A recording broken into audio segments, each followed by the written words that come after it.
Hey everybody, this is a clip from the latest episode of the Randi Rhodes Show. If you want the full episode, you can watch live on Free Speech TV, Dish Channel 9415, direct.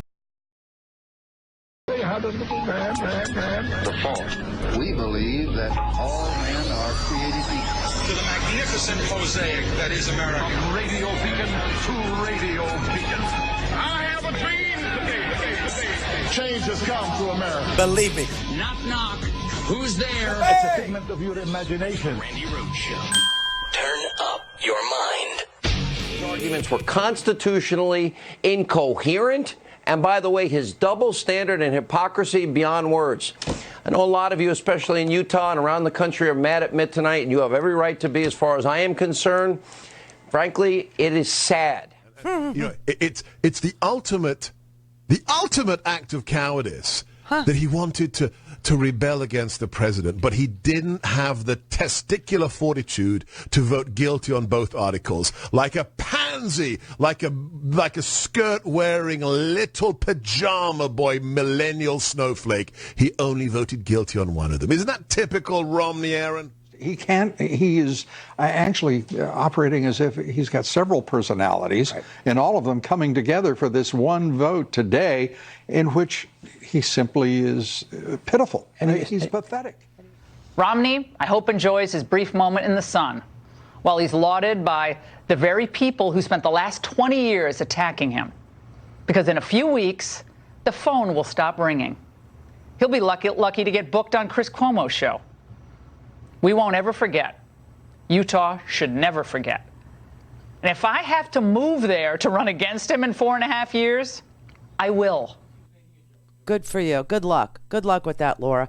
See, this is what you can expect if you stand up to the president. Now, Mitt Romney easily could have ducked this one, right? Because his vote made no difference to whether or not the question of removal was going to be decided. His vote did not determine the removal of the president one way or the other. His vote, you needed 67 votes. Obviously, the votes were right along party lines, and the Republicans have the majority.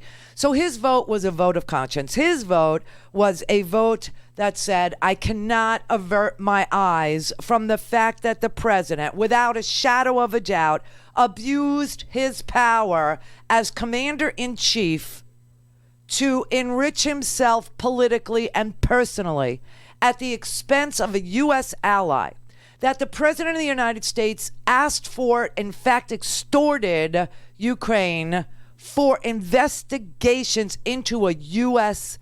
person. And that is bizarre. Now, I will tell you, the Salt Lake Tribune has said that they are very proud of Mitt Romney. They wrote that all Utahns and all Americans, regardless of politics, ideology, or religion, should be duly impressed with Romney's decision, and they should be that Mitt Romney should be lauded for doing the right thing. That's just true. I mean, he didn't have to take this vote this way. He didn't have to vote guilty on anything. Now, I don't understand the split decision. I would love to be able to ask him about it, but here you have an onslaught by the Republican sycophantic Trump cult. Ads were run against him last night. Junior calls him a P word in mom jeans. Lala tells him to resign. All of Fox News, Fox Business News, conservative talk show hosts, all saying Mitt Romney has to be retaliated against. He has to be punished. He has to be ostracized. He has to be removed because he voted his conscience, and you're not allowed to do that in this country anymore. It's either be part of the cult or be ostracized or be criticized.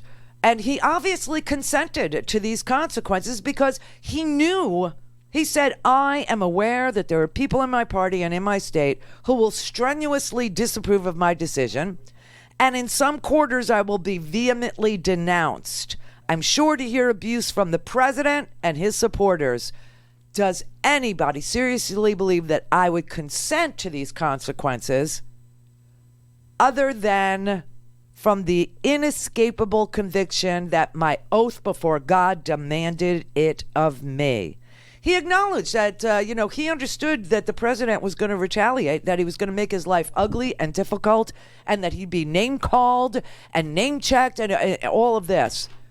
Now, Sherrod Brown, who is a Democrat from Ohio, senator, Sherrod Brown has a piece today in the New York Times where he's trying to explain to the American people that behind closed doors, most of the Republicans will tell each other and their friends on the Democratic side of the aisle that the president is a liar, that the president is reckless, that the president is unfit to be our commander-in-chief, and that they know he's guilty.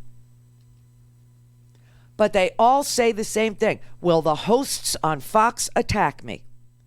Will the mouthpieces on talk radio go after me?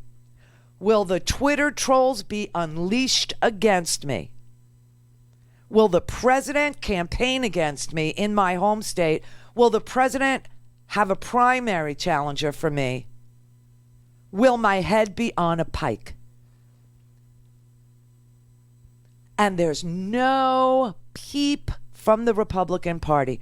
They all privately are terrified. See, this is what I mean about fear. Never make decisions when you're afraid.